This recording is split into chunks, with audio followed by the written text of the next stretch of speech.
And Ali, we know that earlier President Trump had meetings with the Emir of Qatar, with the President of Egypt, along with the King of Bahrain. And in those meetings, he said that, the United States is standing with these countries and looking forward to working together with them.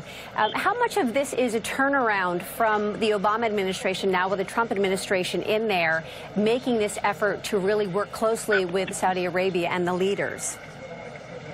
Well, definitely. You see it. You saw it from yesterday, even with just the celebratory grouping that he had at the airport and all of the kind of pomp and circumstance that surrounded yesterday's event. You did see a lot of excitement on the part of the Saudi government in welcoming him and receiving him. You also saw the Saudi minister here appear with Rex Tillerson in a briefing with reporters last night. So you are seeing a lot of synergy between these two governments. And I think that when you compare that to the Obama administration, a lot of it has to do with the Trump administration and the president's specific rhetoric on countries like Iran. Saudi Arabia is, of course, concerned about Iran, as the United States has expressed its position in the Trump administration. And that really is a point of connectivity for these two governments that you want to look at and consider.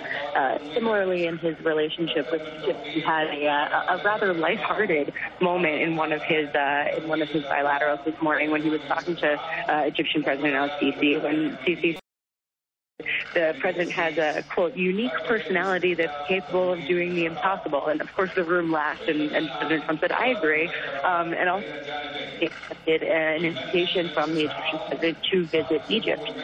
He didn't say when, but you're seeing a lot of outreach in this region. And that's, again, something we were talking about yesterday morning.